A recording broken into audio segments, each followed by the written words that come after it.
If Mara was, if they were Aes Sedai agents, it did not alter the oath they had taken. Lidan Nul Gaidin. If Newell was surprised at the address, he did not show it.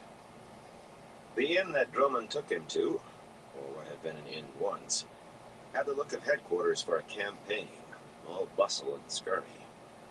That is, if Aes Sedai had ever commanded a campaign. He spotted Serenla before she did him, seated in the corner with a big man who was very likely Dallin. When she did see him, her chin dropped almost to the table, and then she squinted at him, as if not believing her eyes.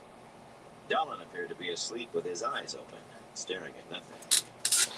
None of the Aes Sedai or warders seemed to notice as Drummond led him through. But Bryn would have wagered his manor and lands that any one of them had seen 10 times as much as all the staring servants combined. He should have turned and ridden away as soon as he realized who was in this village. He took careful note as he made his bows, while the warder introduced him to the 6-seated Aes Sedai. Only a fool was careless around Aes Sedai. But his mind was on the 2 young women standing. Hey, Fire, how you doing? Fireplace. Thanks for stopping by. The willowy Damani minx was offering him a smile more tremulous than seductive for a change. Mara was frightened too. Terrified out of her skin, he would say, but those blue eyes still met his full of defiance. The girl had courage to suit a lion. "We are pleased to greet you, Lord Bryn," the flame-haired Aes Sedai said. Just slightly plump, and with those tilted eyes, she was pretty enough to make any man look twice despite the great serpent ring on her finger. "Will you tell us what brings you here?"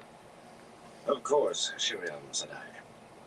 Newell stood at his shoulder, but if any women needed less guarding from one old soldier, Bryn could not imagine who. He was sure that they knew already, and watching their faces while he told the tale confirmed it. Yeah. Aes Sedai let nothing be seen that they did not want seen, but at least one of them would have blinked when he spoke of the oath if they had not known beforehand. "A dreadful story to relate, Lord Bryn." That was the one called Anaya. Ageless face or not, she looked more like a happy, prosperous farm wife than an Aes Sedai. "Yet I am surprised that you followed so far, even after Oathbreakers." Mara's fair cheeks flushed a furious red. "Still a strong oath, one that should not be broken."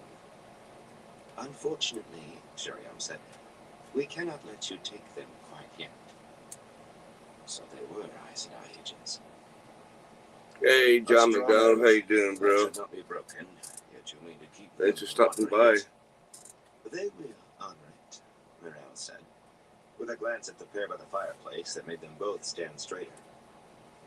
"And you may rest assured that they already regret running away after giving it." This time it was Amena who reddened. Mara looked ready to chew rocks. How you been doing, John McDonald? No Ajas had been mentioned, yet he thought the darkly pretty woman was green, and the stout, round-faced one called Morgren was brown.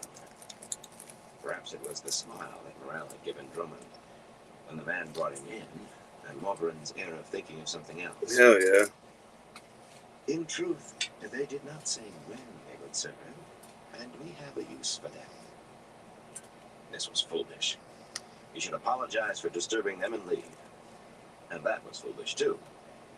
He had known before Drummond reached him in the street that he was unlikely to leave Salidar alive. There were probably 50 warders in the forest around where he had left his men, if not 100. Johnny and the others would give a good account of themselves, but he had not brought them all this way to die. Yet, if he was a fool to have let a pair of eyes lure him into this trap, he might as well go the last mile for it. Arson, theft, and assault Aes Sedai. Those were the crimes. They were tried, sentenced, and sworn. But I have no objection to remaining here until you are done with him. Mara can act as my dog robber when you do not need her. I will mark the hours she works for me and count them against her service.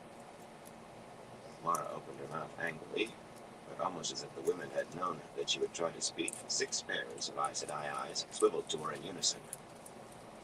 She shifted her shoulders, snapped her mouth shut, and then glared at him, fists rigidly at her sides. He was glad she did not have a knife in her hand. Mirel appeared close to laughter. Better to choose the other, Lord Bryn. From the way she is looking at you, you would find her far more congenial. He half expected Amena to go crimson, but she did not. And she was eyeing him appraisingly. She even shared a smile with Morel.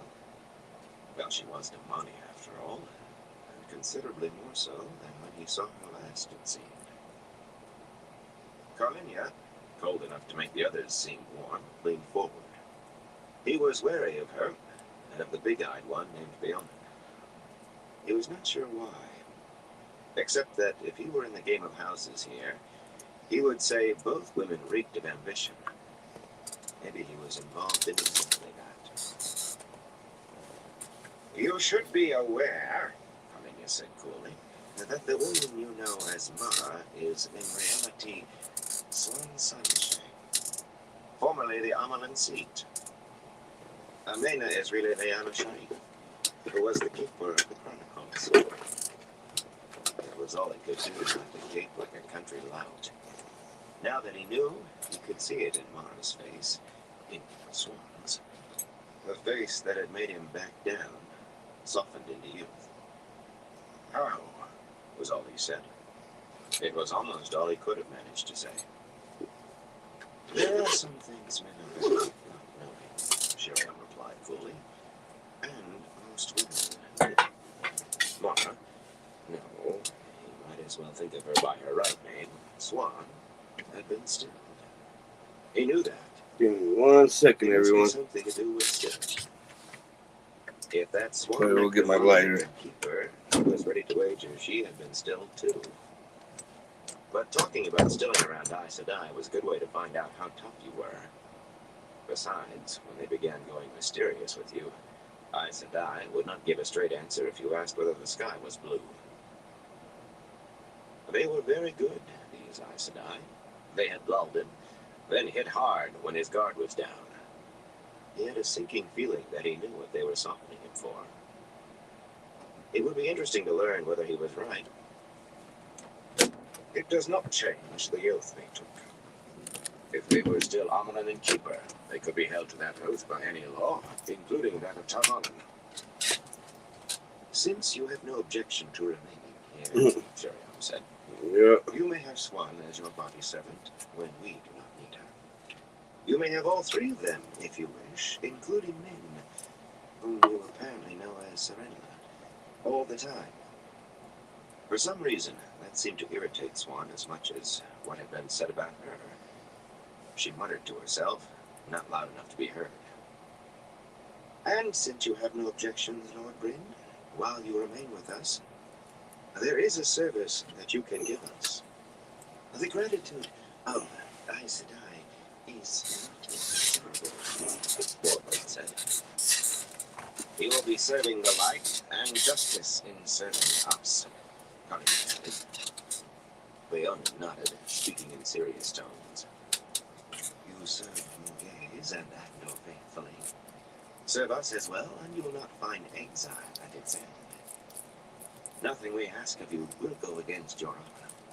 Nothing we ask will harm Andor. Bryn grimaced. He was in the game, all right. He sometimes thought that Aes Sedai must have invented Deus Daemar. They seemed to play it in their sleep. Battle was surely more bloody, but it was more honest, too. If they meant to pull his strings, then his strings would be pulled. They would manage it one way or another.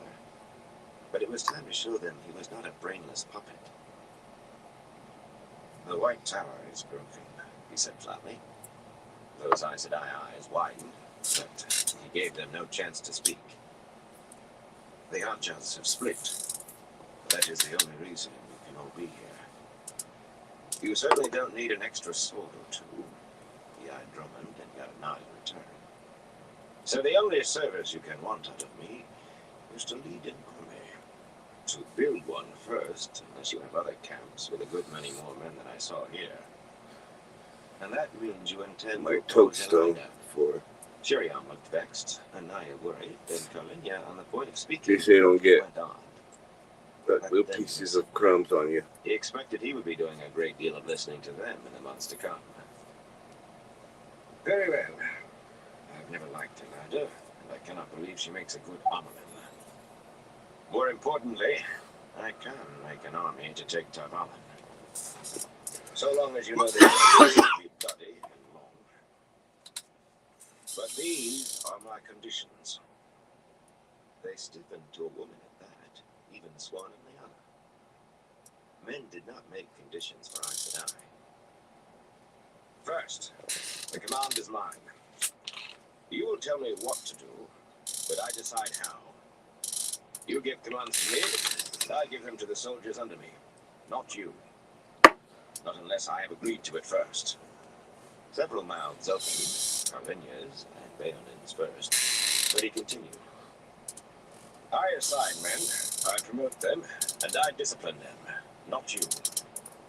Second, if I tell you it can't be done, you will consider what I say.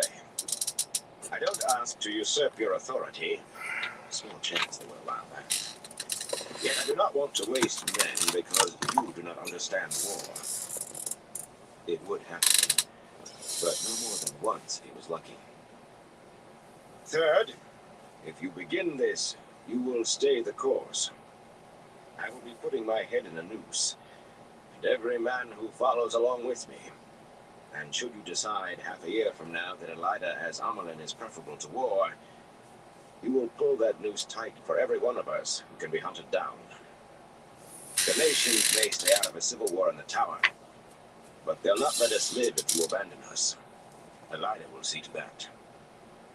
If you will not agree to these, then I do not know that I can serve you. Whether you bind me with the power for Drummond here to slit my throat, or I end the tainted and hard, is still the end. For a long moment, they stared at him, until the itch between his shoulder blades made him wonder if Newell was ready to plunge into it. Then Shiriam rose, and the others followed her to the windows. He could see their lips moving, but he couldn't. To hide their deliberations behind the one power, so be it. He was not certain how much of what he wanted he could bring out of them. All, if they were sensible, but Aes Sedai could decide that strange things were sensible. Whatever they decided, he would have to accede with as good a grace as he could muster. It was a perfect trap that he had made for himself. Liana gave him a look and a smile that said as plain as words that he would never know what he had missed. He thought it would have been a fine chase, with him being led by the nose. Domani women never promised half what you thought they did, and they gave only as much as they chose, and changed their minds either way in a blink. The bait in his trap stared at him levelly, strode across the floor until she stood so close that she had to crane her neck to stare up at him. She spoke in a low, furious voice. Why did you do this? Why did you follow us? For a barn. For an oath. For a pair of blue eyes. Swan Sanche could not be more than 10 years younger than he. But it was hard to remember that she was Swan Sanche while looking at her face, nearly 30 years younger. The eyes were the same, though. Deep blue and strong. An oath you gave to me and broke. I should double your time for that. Dropping her gaze from his, she folded her arms beneath her breasts, growling, "That has already been taken." You mean they punished you for oath breaking? If you had your bottom switched, it doesn't count unless I do. Drummond's chuckle sounded more than half scandalized. The man had to be still struggling with who Swan had been. Bryn was not certain that he was not, too. And her face Hell yeah, fire. thought she might have apoplexy. My time has already been doubled, if not more, you pile of rancid fish guts. Not an hour will pass until you have all three of us back at your man. Not if I must be your dog robber, whatever that is, for 20 years. so they had planned for this too. Shiriam and the others. He glanced their conference by the windows. They seemed to have divided into two opposing groups. Shiriam and Naerin on one side, Morvarin and Carlinia on the other, with Baonin standing between. Read your wills back. They had been ready to get him Swan and Leanna and Nin as bribe or sop before he ever walked in.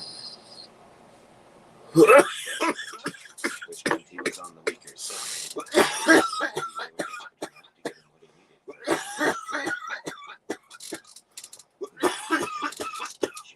Swan burn you for a cart-brained. Now that you know who I am, it pleases you. Script to you. You don't seem to be doing much of that yet. Why? Is it because I made you back down over Mooney? Darth grinned. She was trying to make him angry. She That was a good one there. Too much and did not want to give him time to think on it. Maybe she was no longer Aes Sedai, but manipulation was in her blood. Hell yeah. He said calmly. Kisses the almonds. I can't say that I liked how you went about it, and we may have a quiet talk sometime on whether it was necessary you did with half the court. Hell yeah. But you will remember that I followed Mara Tomanis, and it was Mara Tomanis I asked for, not Swan Sanche. Since you keep asking why, let me ask it. Why was it so important for me to allow the Mirandians to raid across the border? Hell yeah. Interference then could have ruined important plans, she said, driving each word home in a tight voice. Just as your interference with me now can. The tower had identified a young border lord named Dulain as a man who could one day truly unify Mutiny. I need to somehow try and get the money together for some new glasses. To do here, Lord. Cause mine are. Leave me to do it, and you may see victory. Meddle out of spite, and you ruin everything. Whatever your work is, I am sure Sharon will see you do it. Dulain, I've never heard of him. He cannot be succeeding yet. It was his opinion that Jeremy would remain a pattern of independent lords and ladies until the wheel turned and a new age came. Mirandians called themselves Lugarders or Mindians, or whatever they named a nation, if they even bothered to name one. A lord who could unite them, and who had sworn noose around his throat, would bring a considerable number of men. He Oh, they're fixed. They're held together. spots appeared in her cheeks. It's just that they're actually A month after I left Cape, broken right there. some anger and trouble with an arrow thrown on a sheep raid. Damn it. He could not I can help get them back laughing. together. Give me 1 second. It was the farmers you should have made kneel, not me. Well, you no longer need concern yourself with such things. That was certainly true. Whatever use the Aes Sedai had for her, they would never let her near power or decisions. Because without my glasses, I'm pretty They were much not ready for her. blind as hell. He could not imagine this woman giving up and dying, but she had lost about as much as it was possible to lose short of dying. On the other hand, he had not liked being called a buzzard or a pile of reeking fish guts. What was the other There we go. A cart-brained fool? From now on, you can concern yourself with keeping my boots clean and my bed made. Her eyes narrowed to slits.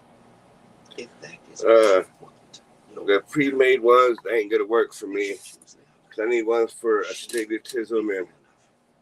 for being. Only barely did he stop himself Yeah. from goggling. I actually got to go to the eye doctor for mine. Never ceased to amaze him. If I could get the money, To serve me, I could go I choose. to Walmart and get He managed to chuckle. another set of frames He knew who she was until I could get the money for another eye appointment. But that's still staring at Chow. cash I ain't got. There was no hope, just as they were now. You will discover the kind of. Now those are just reading glasses. I need something a little bit more. After his jest, but from the way her shoulders stiffened, she seemed to take it as a threat. Suddenly, he realized that he could hear the Aes Sedai, a soft murmur of voices that went silent immediately.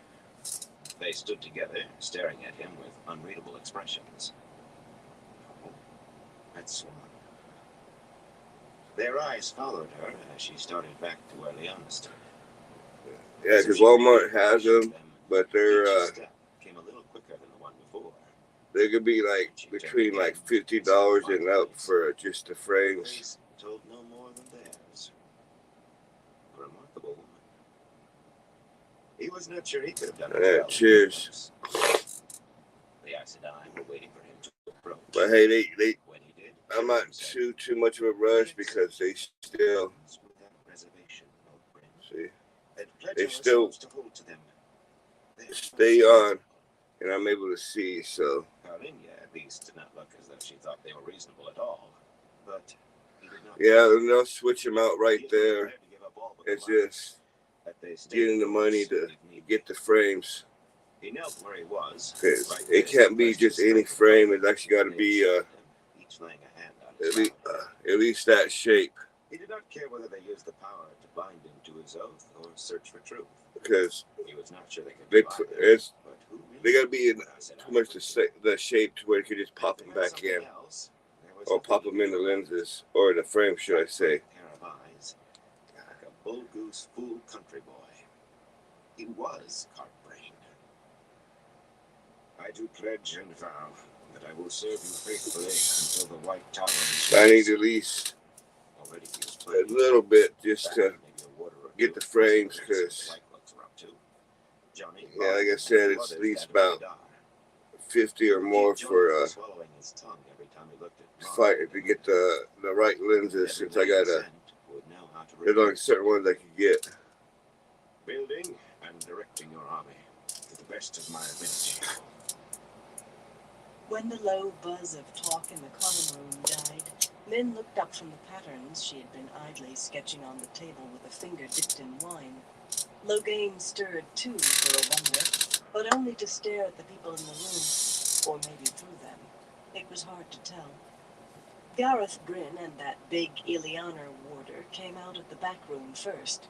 In the watchful I will. She heard Bryn say, "Tell them an Ebu Dari tavern maid sent you." Everything always works itself out eventually. The Ilianer roared with laughter. "A dangerous city, Ebu Dar." Pulling leather gauntlets. At least that's always behind been his my sling belief. belt, he stalked out into the street, drawing them on.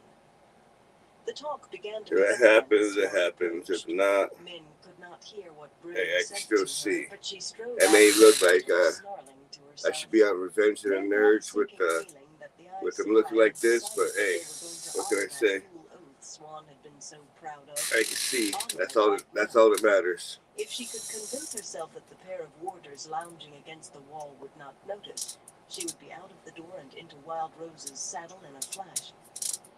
Shiriam and the other Aes Sedai came out last, with Liana. Mirel sat leaning against one of the tables and began discussing something, while the rest circulated through the room, stopping to speak to each Aes Sedai. Whatever they said, it produced reactions from outright shock to pleased grins, despite that fabled Aes Sedai serenity. "Stay here," Min told Loghain, scraping back her rickety chair. She hoped he was not going to start trouble. He was staring at Aes Sedai faces one by one, and appearing to see more than he had in days. "Just stay at this table till I get back, Dalin." She was out of the habit of being around people who knew his real name. "Please?" "She sold me to Aes Sedai." It was a shock to hear him speak after being so long silent. He shivered, then nodded. "I will wait." Min hesitated, but if two warders could not stop him from doing anything stupid, a room full of Aes Sedai certainly could. When she reached the door, a chunky bay gelding was being led away by a man with the look of a groom. Bryn's horse, she supposed. Their own mounts were nowhere in sight. So much for any dash for freedom. "I'll honor the bloody thing. I will. But they can't keep me from Rand now.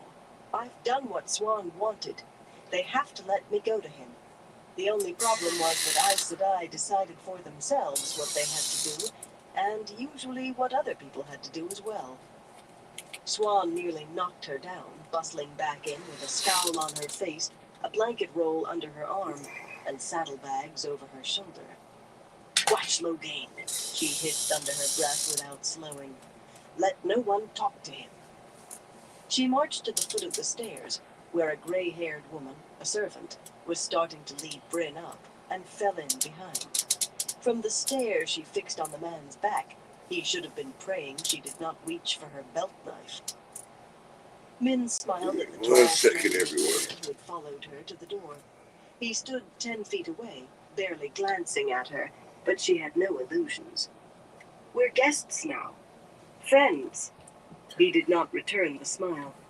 Bloody stone-faced men. Why could they not at least give you a hint what they were thinking?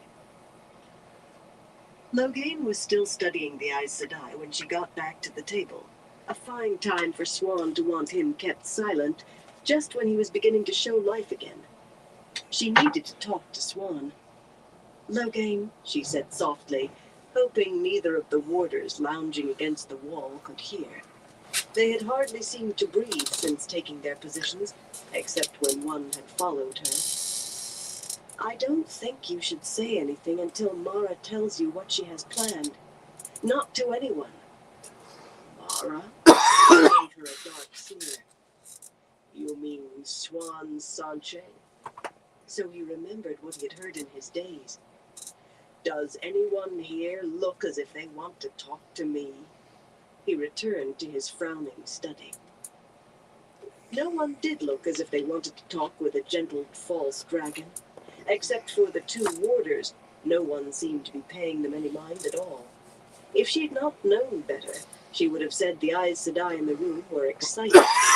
They had hardly appeared lethargic before, but they certainly seemed to have more energy now, talking in small groups, issuing brisk orders to warders.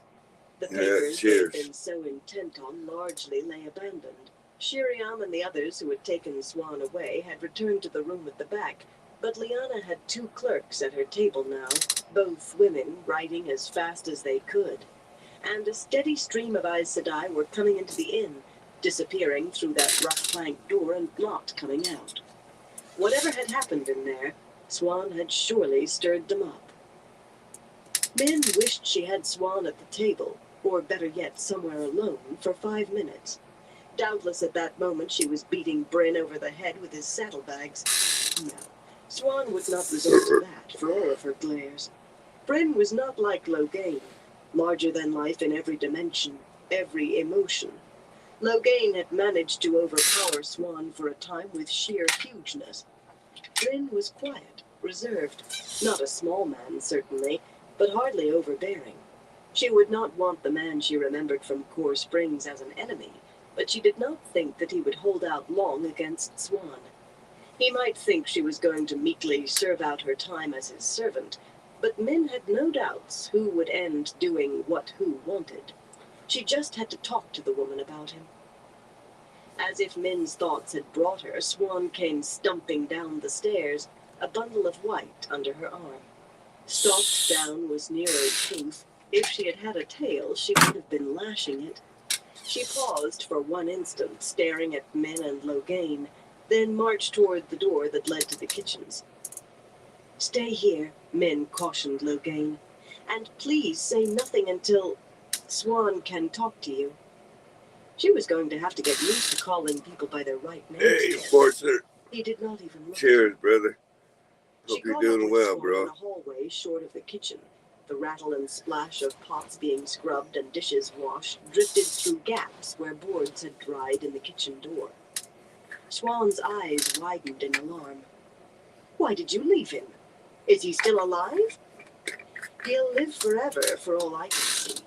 Swan, no one wants to talk to him, but I have to talk with you." Swan stuffed the white bundle into her arms. "Shirts. What is this?"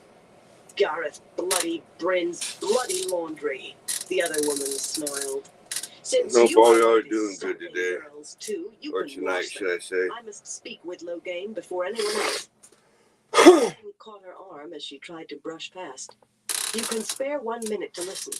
When Bryn came in, I had a viewing, an aura, and a bull ripping roses from around its neck, and none of it matters except Oh, damn, the aura. that sucks, I didn't even Enforcer. really understand that. Hope you But get more than better, anything brother. else. How much did you understand? If you want to stay alive, you had better stay close to him. Despite the heat, Min shivered. She had only ever had one other viewing with an Right, if definitely in hope it, he heal quick. and both had been potentially deadly. It was bad enough sometimes knowing what would happen. If she started knowing what might. All I know is this. If he stays close to you, you live. If he gets too far away for too long, you are going to die. Both of you. I don't know why I should have seen anything about you in his aura, but you seemed like part of it.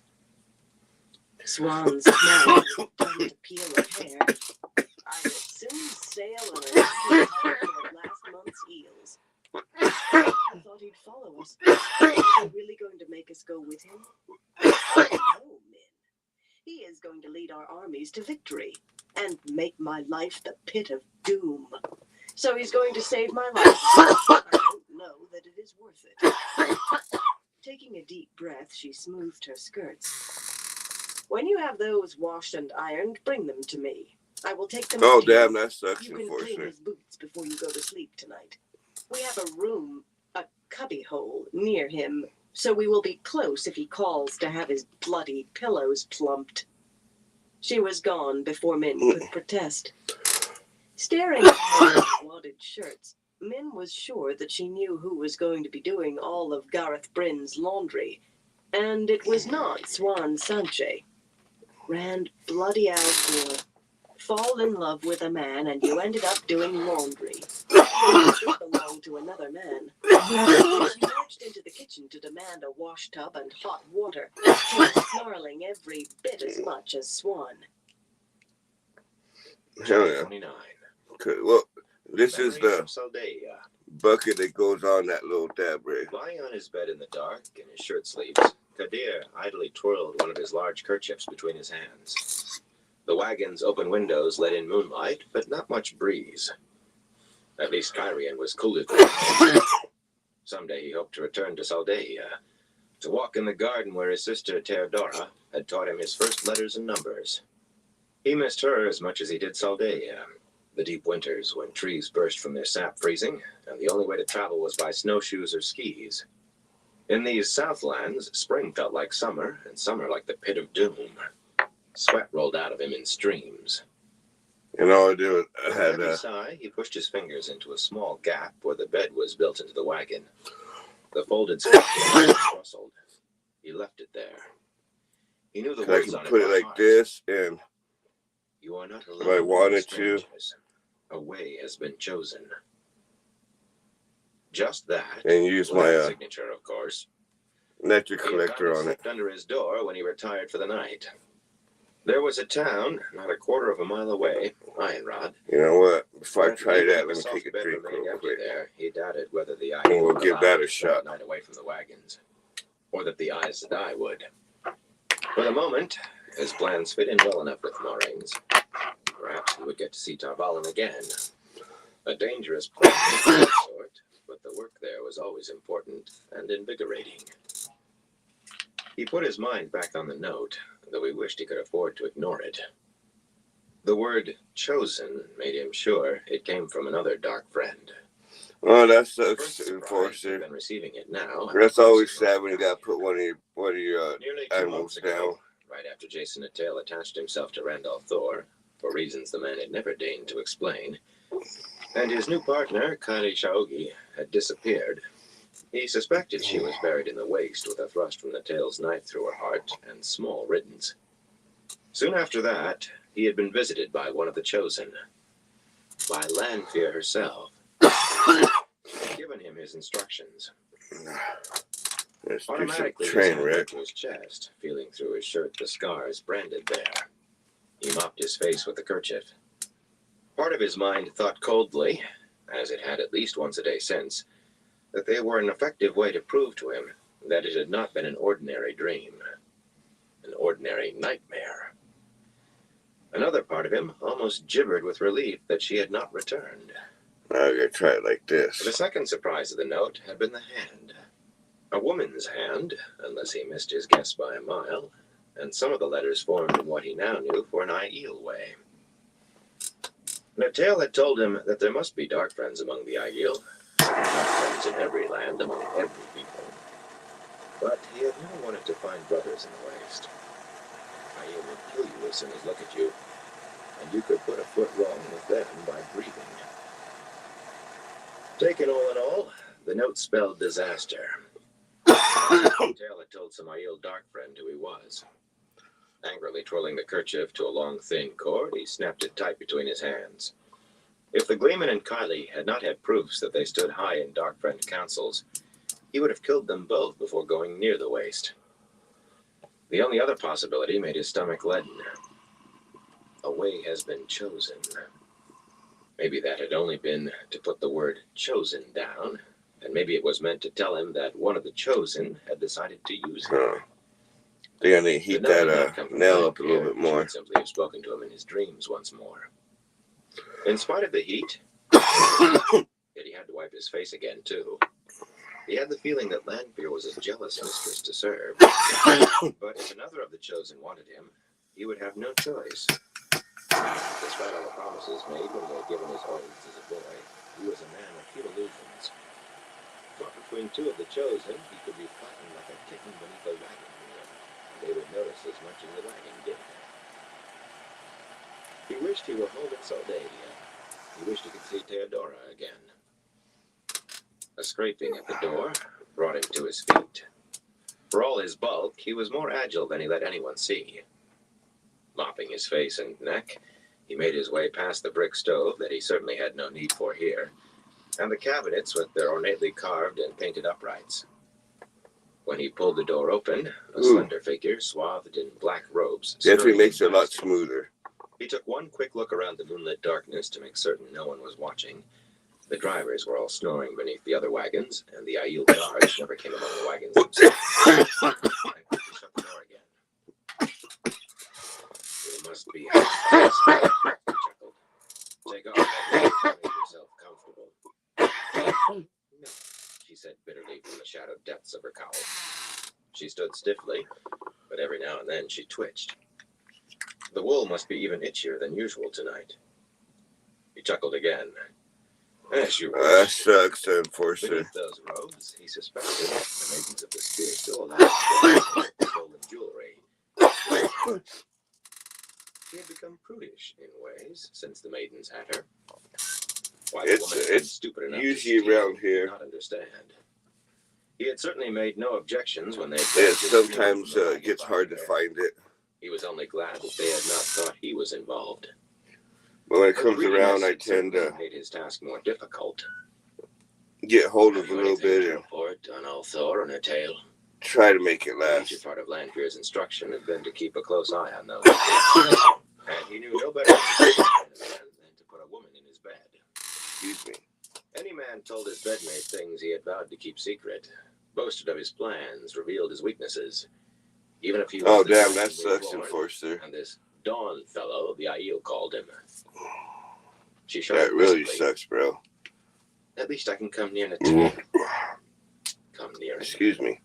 Once the maidens had caught her sneaking to the man's tent, they had practically begun stuffing her into it every night. She always put the best face on matters. Not that he tells me anything. Wait, be patient, keep silent, make accommodation with fate, whatever that means. He says that every time I try to ask a question. For the most part, all he wants to do is play music I've never heard before and make love. She never had anything Oh, that to really say about sucks. the No agreement. pain relief. For the 100th time, he wondered why Lanfear wanted to. Yeah, that's what I watch. usually use for pain relief instead of pain As pills. high as a dark friend could reach, only a step below the chosen themselves. I take it that means you still have not managed to wriggle into Althor's bed? He asked, rushing past her to sit down on the bed. No. She writhed uncomfortably. Then you will have to try harder, won't you? I am growing tired of failure, Isendra, and our masters are not as patient as I. He's only a man, whatever his titles. She had often boasted to him that she could have any man she wanted and make him do what she wanted. She had shown him the truth of her boasts. She had not needed to steal jewelry. He would have bought her anything she wanted. He had bought her more than he could afford. The bloody maidens can't watch him every second, and once you are in his bed, he'll not let them harm you. One taste of her would be enough for that.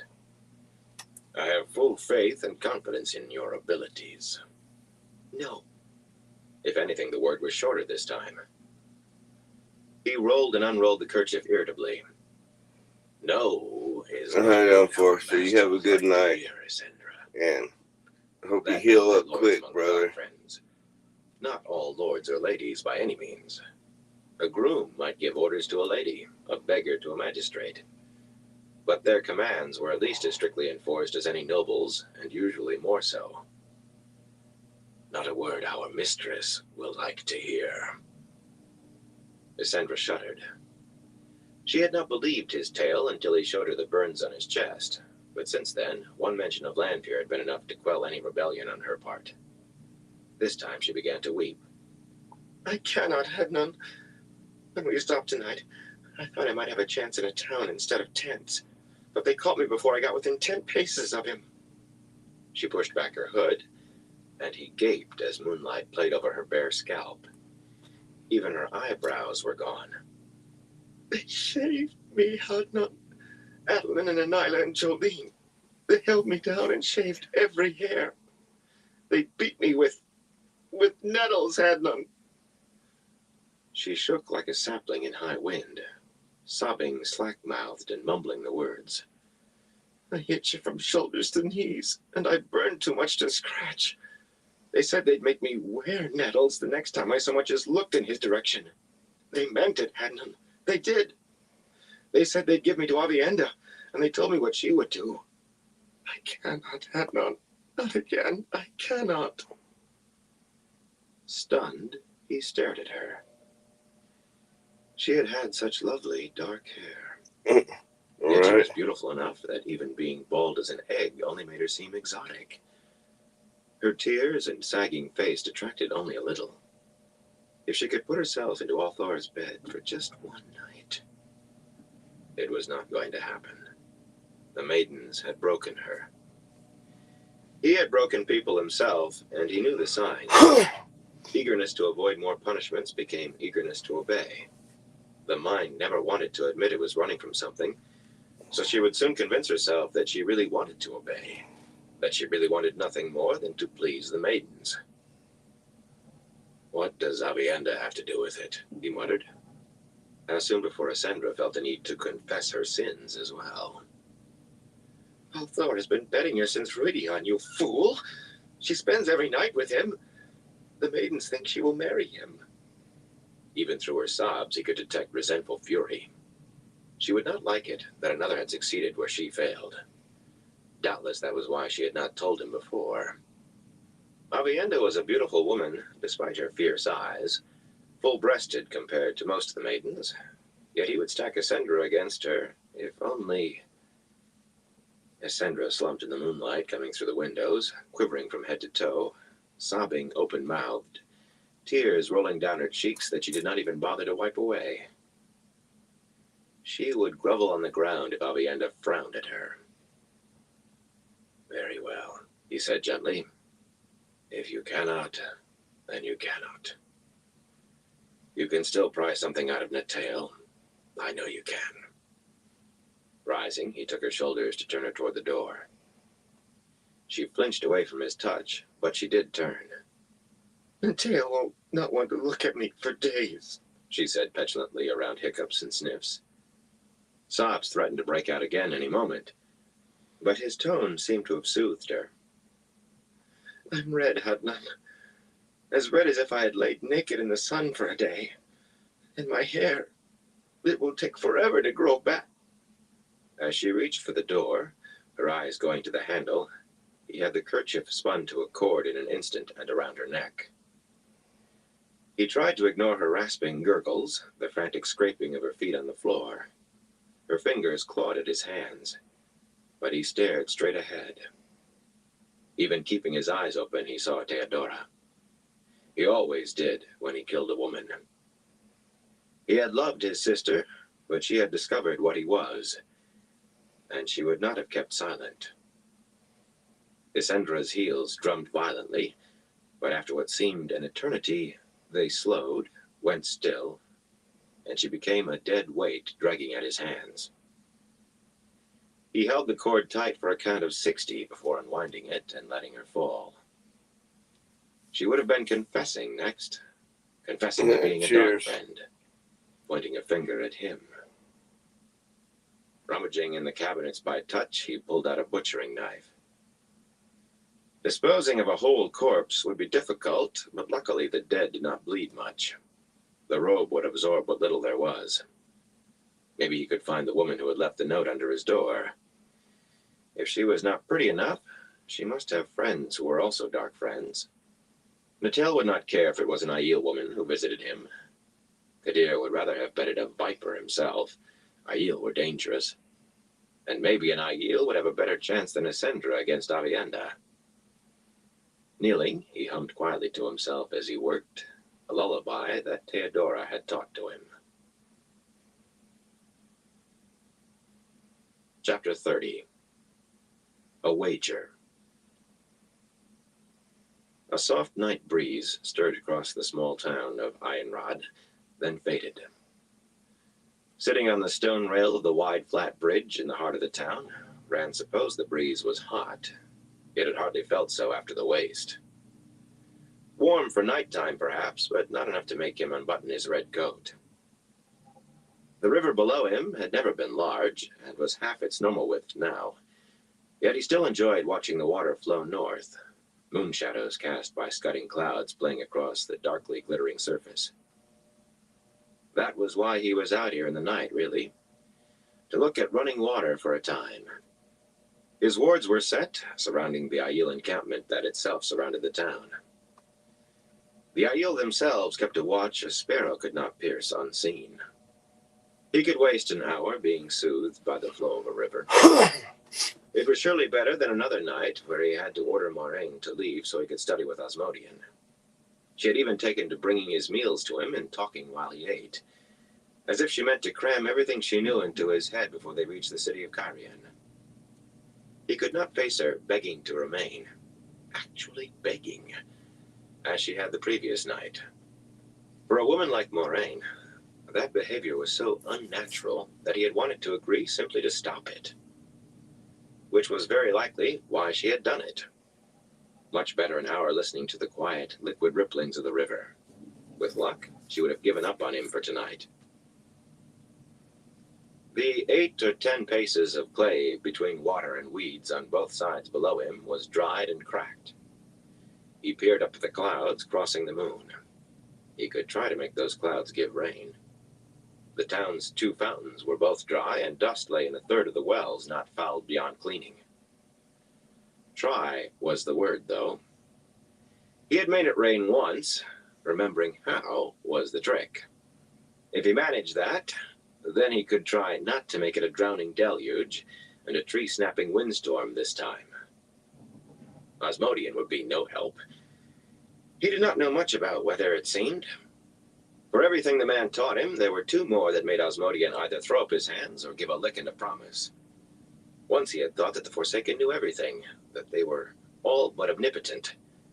But if the others were like Asmodean, they had ignorances as well as weaknesses. It might actually be that he already knew more of some things than they. Than some of them, at least. The problem would be finding out who. Semirhage was almost as poor at handling weather as Asmodean. He shivered as if this were night in the Threefold Land. Asmodean had never told him that. Better to listen to the water and not think, if he meant to sleep at all tonight. Sulin approached him, the shufa around her shoulders so it uncovered her short white hair, and leaned on the railing. The wiry maiden was armed for battle, bow and arrows, spears, and knife and buckler. She had taken command of his bodyguard tonight. 24 more Farder Izmai, squatted easily on the bridge 10 paces away, An odd night, she said. We were gambling, but suddenly everyone was throwing nothing but sixes. I'm sorry, he told her without thinking, and she gave him a peculiar look. She did not know, of course. He had not spread it about. The ripples he gave off as ta'veren spread out in odd, random ways. Even the Aiel would not want to be within 10 miles of him if they knew. The ground had given way beneath 3 stone dogs today, dropping them into a viper pit. But none of the dozens of bites had found anything but cloth. He knew that had been him, bending chance. Tal Nethin, the saddle maker, had survived Tyen to trip on a stone this very noon and break his neck, falling on flat, grassy ground. Rand was afraid that had been him, too. On the other hand, Bael and Geron had mended the blood feud between the Sharad and the Goshin while he was with them, eating a midday meal of dried meat on the move. They still did not like each other and hardly seemed to understand what they had done, but it was done, with pledges and water oaths given, each man holding the cup for the other to drink. To Aiel, water oaths were stronger than any other. It might be generations before Sharad and Goshin so much as raided each other for sheep or goats or cattle. He had wondered if those random effects would ever work in his favor. Maybe this was as close as it came. What else had happened today that might be laid at his feet, he did not know. He never asked, and would as soon not hear. The Baels and Gerons could only partly make up for the Tal Nethins. I've not seen a Nyla or Adolin for days, he said. It was as good a change of subject as any. That pair in particular had seemed to be jealous of their places guarding him. Are they ill? If anything, the look Sulin gave him was even more peculiar. They will return when they learn to stop playing with dolls, Randall Thor. He opened his mouth, then closed it again. Aiel were strange. Avienda's lessons often made them more so, not less. But this was ridiculous. Well, tell them they are grown women, and they ought to act it. Even by moonlight, he could tell that her smile was pleased. It shall be as the Kar wishes. What did that mean? She eyed him a moment, lips pursed thoughtfully. You have not eaten yet tonight. There is still enough food for everyone.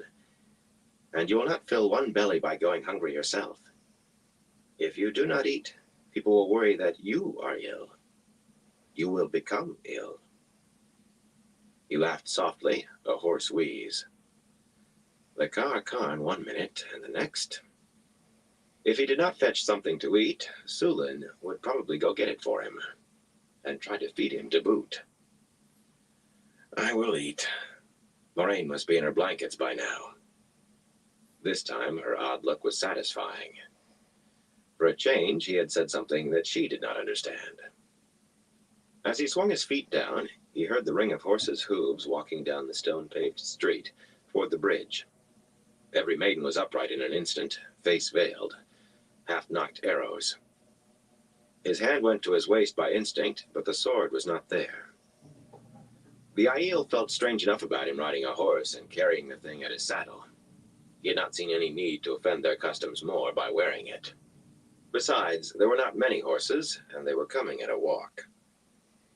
When they appeared, surrounded by an escort of 50 Aiel, the riders numbered fewer than 20, slumping in their saddles dejectedly. Most wore rimmed helmets and Tyran coats with puffy striped sleeves beneath their breastplates. The pair in the lead had ornately gilded cuirasses and large white plumes attached to the front of their helmets, and the stripes on their sleeves had the glisten of satin in the moonlight. Half a dozen men at the rear, though shorter and slighter than the Tyrans, 2 with small banners called Khan on short staffs harnessed to their backs, wore dark coats and helmets shaped like bells cut away to expose their faces. Karianen used the banners to pick out officers in battle, and also to mark a lord's personal retainers. The Tyrans with plumes stared when they saw him, exchanged startled glances, then scrambled down to come kneel before him, helmets under their arms. They were young, little older than he, both with dark beards trimmed to neat points in the fashion of Tyran nobility. Dents marred their breastplates, and the gilding was chipped. They had been crossing swords somewhere. Neither as much as glanced at the Aiel surrounding them, as if when ignored they would disappear. The maidens unveiled, though they looked no less ready to put a spear or arrow through the kneeling men. Ruark followed the Tyrans, with a gray-eyed Aiel younger and slightly taller than he, and stood behind. Mangin was of the Jindo Tarnad, and one of those who had gone to the Stone of Tyr. Jindo had brought in the riders. "My Lord Dragon," the plump, pink-cheeked lordling said. "Burn my soul, but have they taken you prisoner?" His companion, Jug Ears and Potato Nose, making him look like a farmer despite his beard, kept sweeping lanky hair from his forehead nervously. "They said they were taking us to some Dawn fellow. The Karn means something about chiefs, if I remember what my tutor said. Forgive me, my Lord Dragon. I am a Dorian of House Salona, and this is Estian of House Andiama." "I am he who comes with the dawn," Rand told them quietly. "And the Karn." He had them placed now. Young lords who had spent their time drinking, gambling, and chasing women when he was in the stone. Estian's eyes nearly popped out of his face. Dorian looked surprised for a moment, then nodded slowly, as if he suddenly saw how it made sense. "Stand. Who are your Carianan companions?" It would be interesting to meet Carianan, who were not running for their lives from the Shido, and any other Aiel they saw. For that matter, if they were with Dorian and Estian, they might be the first supporters he had met in this land. If the two tyrants' fathers had followed his orders. "Bring them forward." Estian blinked in surprise as he rose, but Dorian barely paused in turning to shout, "Mirasin! Darakain! Come here!" Much like calling dogs. The Carianan's banners bobbed as they dismounted slowly. "My Lord Dragon," Estian hesitated, licking his lips as though thirsty. Did you send the Aiel against Carian?" "They've attacked the city, then?" Ruark nodded, and Mangin said, "If these are to be believed, Carian still holds, or did 3 days ago." There was little doubt that he did not think it still did, and less that he cared about a city of tree killers. "I did not send them, Estian," Rand said, as they were joined by the two Carianan, who knelt, doffing their helmets to reveal men of an age with Dorian and Estian, their hair shaved back in line with their ears, and their dark eyes wary. "Those who attack the city are my enemies, the Shido. I mean to save Carian, if it can be saved." He had to go through the business of telling the Carianan to rise. His time with the Aiel had almost made him forget the habit this side of the spine of the world, bowing and kneeling right and left. He had to ask for introductions, too, and the Carianan gave them themselves. Lieutenant Lord Mirasin of House Dagonred. His Khan was all wavy vertical lines of red and white. And Lieutenant Lord Darakain of House Annalyn. His Khan covered with small squares of red and black. It was a surprise that they were lords. Though lords commanded and led soldiers in Carian, they did not shave their heads and become soldiers. Or had not. Much had changed, apparently. "My Lord Dragon," Mirasin stumbled a bit saying that. He and Darakain were both pale, slender men, with narrow faces and long noses, but he was a bit the heavier. Neither looked as if he had had much to eat lately. Mirasin rushed on as if afraid of being interrupted. "My Lord Dragon, Carian can hold, for days yet, perhaps as many as 10 or 12. But you must come quickly if you are to save it." "That is why we came out," Estian said, shooting Mirasin a dark look. Both Carianan returned it, but their defiance was tinged with resignation. Estian raked stringy hair from his forehead. "To find help. Parties have been sent in every direction, my Lord Dragon." He shivered despite the sweat on his brow, and his voice turned distant and hollow. There were more of us when we started.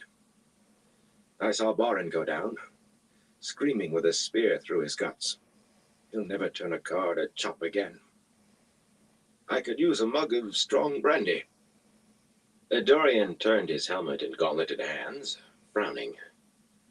My Lord Dragon, the city can hold a while longer, but even if these Aiel will fight those, the question is, can you bring them there in time? I think 10 or 12 days is a more than generous estimate myself. In truth, I only came because I thought dying with a spear through me would be better than being taken alive when they made it over the walls. The city is packed with refugees who fled ahead of the Aiel. There isn't a dog or a pigeon left in the city, and I doubt there will be a rat left soon. The one good thing is that no one seems to be worrying very much about who will take the Sun Throne, not with this Couladin outside. He called on us to surrender to he who comes with the dawn on the second day, Darakain put in, earning a sharp look from Dorian for the interruption. Couladin has some sport with prisoners, Estion said. Out of bowshot, but where anyone on the walls can see. You can hear them screaming, too. The light burned my soul. I don't know whether he is trying to break our will, or simply likes it. Sometimes they let peasants make a run for the city, then shoot them full of arrows when they're almost safe. However safe Cairhien is. Only peasants, but... His voice Cheers trailed there, off and swallowed Fire. hard, as if Hope he had you're doing just well wondered what tonight. Rand's opinions were of No, it's a lonely little bit of a peasants. late one that I Rand normally just looked at do. him, but he seemed to shrivel, and muttered under his breath about brandy. Dorian leaped into the momentary silence. My Lord Dragon, the point is that the city can hold until you come, if you can come quickly. We only beat back the first assault before the foregate caught fire. Flames nearly took the city, Estion interjected. The foregate, a city in itself outside the walls of Cairhien, had been mostly wood, as Rand remembered. Would have been disaster if the river was not right there. The other Tyrant went on right over him. But Lord Mylan has the defense well planned, and the Cairhien appear to be keeping their backbones for the time. That earned him frowns from Mirasen and Darakain that he either did not see or pretended not to. 7 days with luck, perhaps 8 at the most. If you can... A heavy sigh abruptly seemed to deflate Dorian's plumpness. I did not see one horse, he said as if to himself. The Aiel do not ride. You will never be able to move men afoot so far in time. How long? Rand asked Ruark. 7 days, was the reply. Magnan nodded, and Estion laughed. Burn my soul! It took us as long to reach here on horses. If you think you can make the return in the same afoot, you must be... Becoming aware of the Aiel eyes on him, Estion scrubbed the hair from his face. Is there any brandy in this town? He muttered.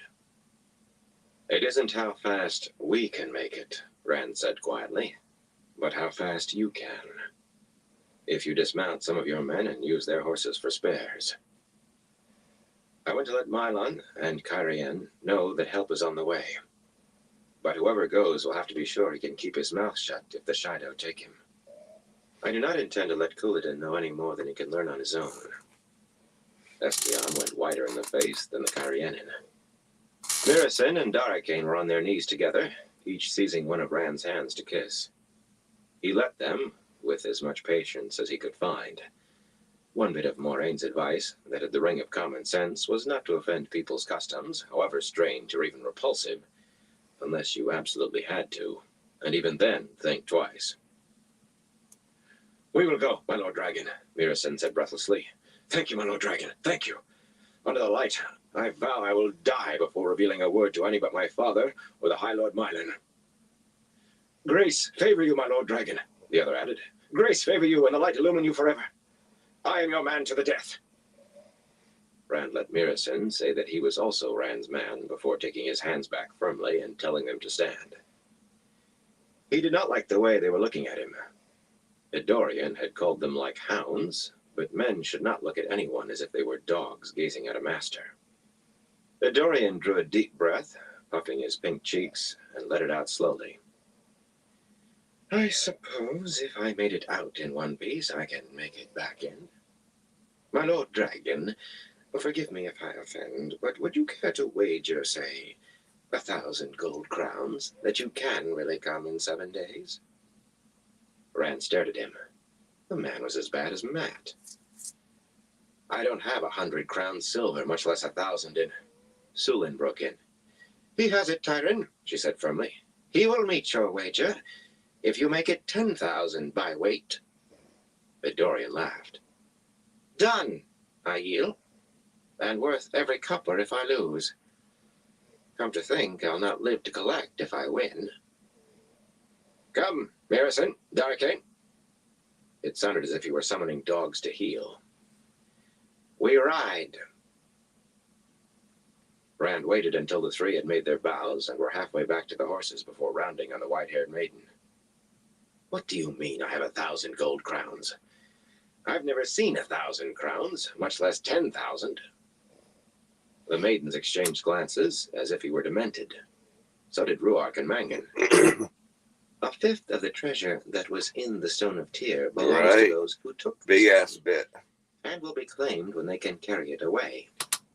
Sulin spoke as to a child, instructing it in the simple facts of everyday life.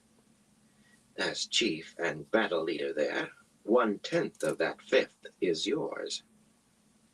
Tyr submitted to you as chief by right of triumph, so 1/10 of Tyr is yours as well. And you have said we can take the fifth in these lands. Tax, you called it. She fumbled the word. The Aiel did not have taxes. The 10th part of that is yours also, as Ka'akarn. Rand shook his head. In all of his talks with Avienda, he had never thought to ask Definitely whether the gotta fifth applied to him. Right, like to win with He a bet was like not that. Aiel, Ka'akarn or no, and it had not seemed anything to do with him.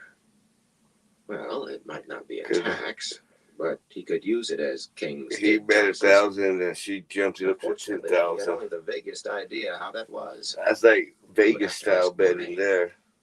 That was one thing she had missed in her lectures. Perhaps she thought it was so obvious that he should know. Elaine would have known what taxes were used for. It had certainly been more fun taking advice from her than from Moraine. He wished he knew where she was. Still in Tanchico, probably. Egwene told him little more than a constant string of well-wishings. He wished he could sit Elaine down and make her explain those 2 letters. Maiden of the Spear or daughter heir of Andor. Women were strange. Except maybe Min. She had laughed at him, but she had never made him think she was speaking some strange language. She would not laugh now. If he ever saw her again, she would run 100 miles to get away from the Dragon Reborn. Dorian dismounted all his men, taking one of their horses and stringing the others together by their reins, along with Estion's. No doubt he was saving his own for the final sprint through the Shido. Mirasin and Darakain did the same with their men. Though it meant that the Carianan had only 2 spare mounts apiece, no one seemed to think they should have any of the Tyran horses. They clattered off together westward at a trot, with a Jindo escort. Carefully not looking at anyone, Estion started to drift toward the soldiers, standing uneasily in a circle of Aiel at the foot of the bridge. Mangan caught his red-striped sleeve. You can tell us conditions inside Carian, Wetlander. The lumpy-faced man looked ready to faint.